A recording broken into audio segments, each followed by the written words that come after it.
Man, still can't believe Kirby sucks. Today is all about finishing the Kirby's Dream Land trilogy as we kick things off with Kirby's Dream Land 2 for the Game Boy Color, and Kirby's Dream Land 3 for the Super Nintendo. Two games that honestly I am very excited to cover and review given how much I've been enjoying the older Kirby games so far. And yes, I am aware that I am skipping Superstar since it did release between Dream Land 2 and 3 for the NES in 1996, but please hear me out before you get your comments fully loaded that I wanted to cover Dream Land 2 and 3 first as a package deal before moving on with the other Kirby games. Soon I'll play you Superstars. Soon. What? So starting our 2-for-1 special here, we got ourselves Kirby's Dream Land 2, the sequel to Kirby's Dream Land on the Game Boy original and the third game of the Kirby franchise, despite the fact that it clearly has a number 2 on its box art. Also, seems like for this adventure, HAL Labs decided to take a step back and continue on with what was presented in Kirby's Adventure, but make it more fun-sized for players this time around. Either that or they wanted the Game Boy to have more variety in its game library because Pokemon isn't a thing yet here in this timeline of Game Boy, and knowing how well Kirby's Dream Land sold when it initially released, yeah, I completely understand. What was that? Here, the story for Kirby's Dream Land 2 is that the rainbows that once connected the Rainbow Islands no longer exist thanks to the evil threat known as Dark Matter, who took hold of King Dedede and plans to destroy Dreamland, thus having Kirby and his three new amigos, Ku, Rick, and Kine, to retrieve the colors of the rainbow and stop Dark Matter before it's too late. This is definitely not the start of something that ultimately defines the chaotic nature that is Kirby lore, for sure. For sure. Oh god, Kirby scares me. A quick disclaimer, by the way, I know that there is a green border with Kirby and all his pals for this adventure here, just making the screen itself rather small, especially if you're looking on mobile phones, but I did not want to compromise the color just to keep a more authentic look, so suck it up folks, because I'm not apologizing, and I'm definitely not compromising the color wheel for this. You're gonna have to run with this one. Now, Dream Land 2 is the first game of the Kirby franchise to introduce the Dark Matter trilogy, with Dream Land 3 and later Kirby 64 to continue on with that plotline. And compared to Nightmare from Kirby's Adventure, yeah, I don't want my kids near this thing. Like, this thing is horrific to look at. Though kudos for making his first form look like Hero from Dragon Quest in Dream Land 2, be it intentional or not HAL Labs, that's just up to you, but aside from that, yeah, hide your kids. Level selection in Kirby's Dream Land 2 is rather small compared to last time, mainly due to the hardware limitations of the Game Boy. Sure, it has a hefty world selection to choose from, like in Kirby's Adventure, with 7 worlds to traverse through, emphasizing the rainbow motif like last time, but stages are rather short this time around, making this adventure more of the shorter ones in my opinion. Well, kind of. Turns out that the more you progress through each world, the stage quota gets up by 1 to demonstrate some means of world progression and to show that each world that Kirby travels to is unique and has more to offer, but that's about it really, since Kirby is all the same regardless. It has its standard forest, ice, beach, sky, and desert-like stages, and not much else on top of that. Here in Dream Land 2, it's what you would expect from a Kirby game, so go enjoy your standard platforming at your leisure, and like Kirby's Adventure, once you beat all the stages, you are then treated with the boss battle of each world, most of them returning from Kirby's Adventure, such as Wispy Woods, Mr. Shine and Mr. Bright, and also Crackle the Cloud. Why? I'm telling you, if he continues to show up in every single Kirby game moving forward, I'm gonna make it known here and now that I will figure out a way to shoehorn my distaste for him. I hate this guy so much. That is all I'm saying. Level design of each stage is pretty solid, and it's much easier than Kirby's Adventure thanks to the lack of lag Dream Land 2 has, giving it some brownie points for being on the Game Boy here. That makes traversal easier, and also the copy ability is easier to obtain and keep, which was my biggest gripe with Adventure while playing. However, there is one thing that I do have a problem with Kirby's Dream Land 2, and that is for some bizarre reason, it has so many auto-run sections. Like, dude, come on. I get the first time being thrown out of the blue for the added challenge to Kirby and friends, but why does every single world has to have one? And by the time I reached the Dark Castle levels, I got so bored and frustrated out of my mind to see this gimmick played out. It shows a lack of level quality, even if this was done on a handheld with limited hardware. Still, I do find some enjoyment playing these stages, and if you decide to replay them, you get to find these hidden items called Rainbow Drops that require a unique copy and friend combination to collect them. Collect all 7 of them and you unlock the true ending, something that up until this point felt rather interesting and, like I said, adds value to the replayability of this rather 5-hour long game, so to speak.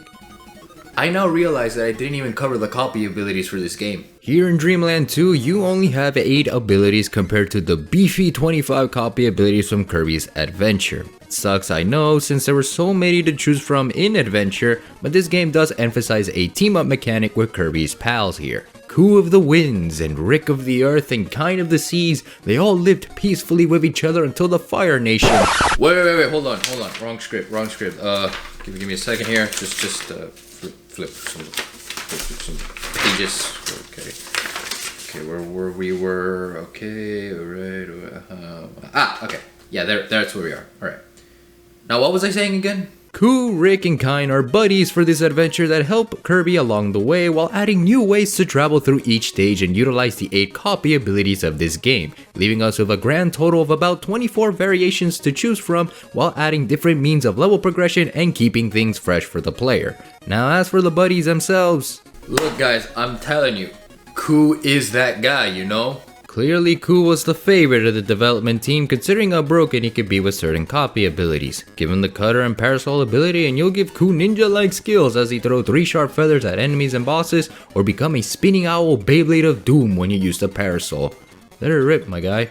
Let her rip. As for Rick and Kine, Rick is basically Kirby without the flight ability and can harness a double jump of sorts, which I didn't know until Dreamland 3 if I'm being honest here. I did not use him as much because unlike Ku, he is rather slow and unreliable in certain stages, making him awfully redundant since most of what he can do, Kirby can simply do better in my opinion. Kine on the other hand, oh boy, the poor fish is extremely situational. That is mainly because he is really slow on land while he excels in water levels and sections. Look, I get that he is a fish and fish need water. Genius logic there, HAL Labs, I gotta hand it to you, but make it more creatively fun. I mean, you got a pink goofball that eats for a living. Give a bone to Kine every now and then, sheesh. When using Kine though, I do recommend pairing him with the spark ability as that makes Kirby shoot out flashlights out of his mouth, and if you hold it, he can light up certain sections that are pitch black, showing new things you missed in case you passed by there the first time. Ridiculous, I tell you, but it works when it comes to the water traversal and the other copy abilities. I prefer to use them on Ku or Rick if I'm feeling nice to him. Though if you're looking for some fun animations, use a stone ability and you'll see the poor guy begging Kirby for mercy as he now feels that a 1-ton weight is inside him at all times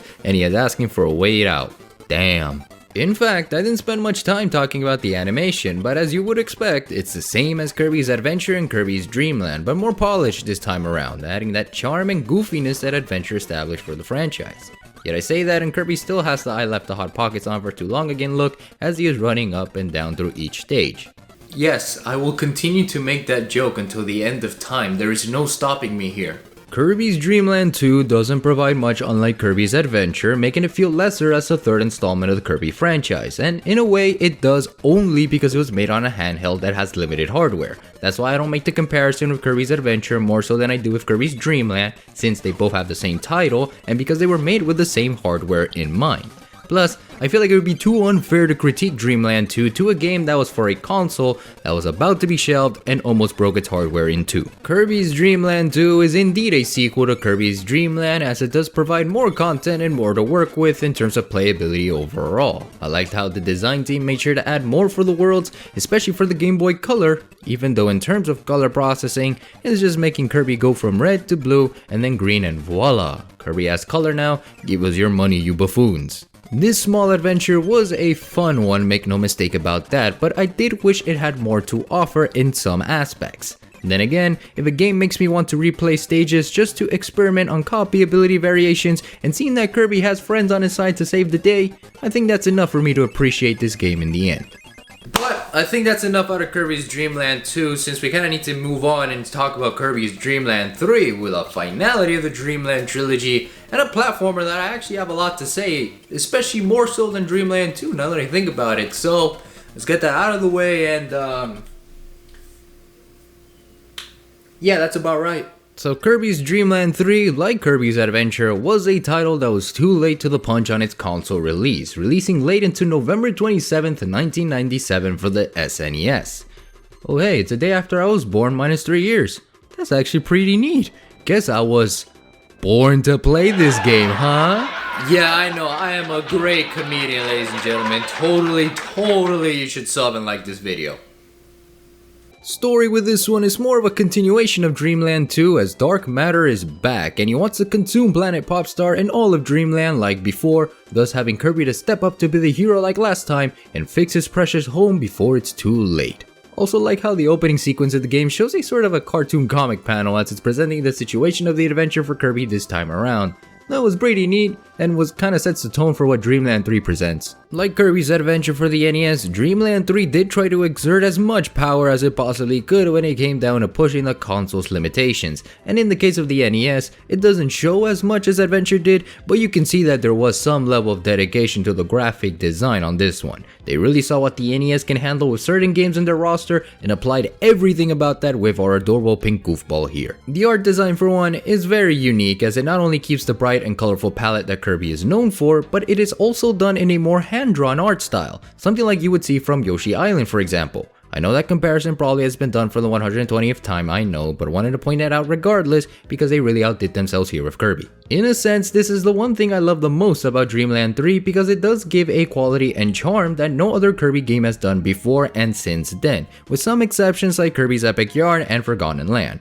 And yes, you can also add the DS and 3DS games too in some ways, but you get what I mean here, so let's move on now. The animation of Kirby's Dreamland 3 is pretty amazing here, albeit a bit slow in frames, mainly because of the art design taking more priority to the charm of Dreamland. But hey, Kirby does what he does best in terms of platforming, and he even got the dash mechanic back from Kirby's Adventure, making his arms flail behind him this time around. God, he is just so adorable. I also want to give the controls some spotlight here because thanks to the NES controller, that means more buttons to press and making the flow of platforming easier than before. The B button is now the jump button, Y to inhale and use your copy abilities, X to pick up your animal buddy whenever you walk into a buddy room, and A to summon Discount Slime. Guess that segues into the new buddies this game introduces, huh? Alongside the beloved Ku, Rick, and Kine, who are also here to help you on this third adventure, you also got 3 newcomers that well, they practically do about the same as the original 3 buddies, but hey, you got more friends with you this time around to make Kirby all the more happy as he is shown in the title screen, so that's a plus in my book. You got Nago the cat, who rolls Kirby up like a bowling ball that can cause some earth-shattering sonic booms from time to time, Choo-Choo the adorable jelly slime who sits on top of Kirby and does nothing much but drastically reduce Kirby's flight because of how heavy she can be, but to compensate for that she can clip on ceilings, and then there's Pitch who... Yo, he just like me for real. Sadly, I wish I can say a lot about the new animal companions, but they weren't as much fun to use as the previous 3 in this case. Besides Pitch, because he embodies my soul, they don't do much in terms of copy ability versatility, and their usage in platforming isn't as much utilized since once again, anything they can do, the original buddies can do better. Yeah, I said the same joke twice in the same video. What are you gonna do, sue me? Actually, no, wait, on second thought. However, despite returning from Dreamland 2, the original buddies here are completely different in moveset and platforming. It feels like this time around HAL Labs knew that Ku was broken in Dreamland 2 and decided to clip some of his poor wings as demonstrated with some copy abilities here. Still happy the game has the Owl Beyblade though. In the case of Rick and Kine, they are copy and paste from the previous game with some minor improvements to their speed thanks to the dash mechanic, but not much else goes from there. They are the same as Dreamland 2, and if you didn't like them there, then sadly you won't enjoy them as much here. Still, if you do want to use the animal abilities for this adventure here, by all means go for it. They're there in each stage, and they have a lot to experiment when it comes to copy ability versatility, but I don't think that's all there is to this game. What makes Dreamland 3 the most unique than the previous games, it is that it has these little requests for Kirby to do at the bottom of the screen before entering each stage as a means to gather these collectibles known as Heart Stars. Collect them all and you end up with the true ending where you face off against Dark Matter once again, who it turns out that he was possessing King Dedede like last time, causing him to do that. Okay, look guys, even Dark Matter himself shoots blood lasers from his giant eyeball when you fight him at the end of the game. Like, you really start asking yourself if this is either a Kirby game or somehow you ended up playing Omori. And whatever you do, do not ask me to play Omori, please. Most of the heart stars were done off screen since there were a bunch of them with long requests to complete them. From what I can list at the top of my head here, I do believe it was 30 total, but still, I absolutely enjoy what it brought as side content, making me wonder who the next person is and what to tackle as per their request. Plus, it's just nice to see Kirby helping out those in need whenever he can, and as part of a bonus, when you beat the game's true ending and banishing dark matter from Planet Popstar, you see those whom you help drawn by Ado herself. Man, God protect this child at all costs, bless her soul, even though she did cost me a hard time. Plus, Rob and Samus Aran from Metroid get to guest star here as well, which is quite unexpected, but hey, glad to see that HAL Labs had been doing crossovers long before Sakurai decided to start Smash Bros. Almost 2 years later. Oh wait, I'm sorry, Halkin as shown in the beginning of the game.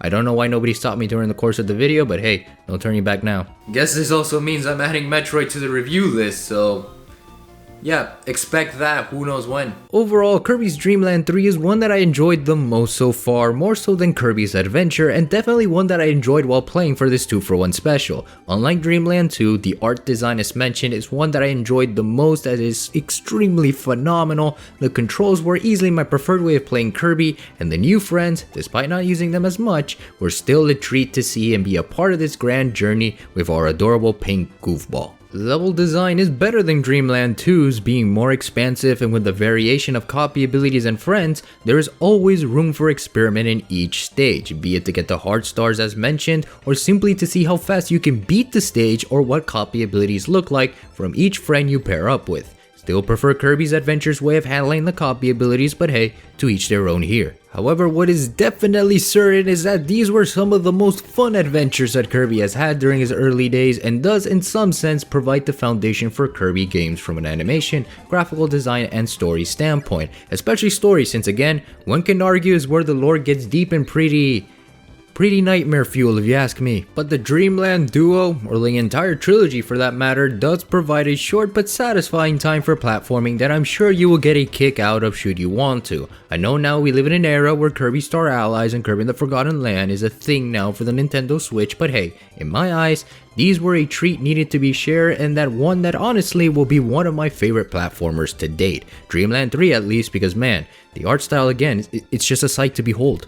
Of course, it's time to now close the chapter on the Dream Land trilogy, as for our next Kirby adventure, we're gonna be diving straight into Kirby Superstars and even throw in Kirby Superstars Ultra into the mix, considering that's more of a remaster than it is a remake, just in case you guys want to come at me in the comments saying, oh, why did you do that with Kirby's Adventure and Kirby's Nightmare on Dream Land? So please don't ratio me on that. That being said, thank you guys so much for all the support as usual. Keep being awesome, keep spreading love and kindness to the world, keep improving yourselves each and every day by 1%, and know that I love you guys forever and always to 120, and I can't wait to see you all next time. Remember guys, stay freaking sexy, stay safe out there, and we'll take care.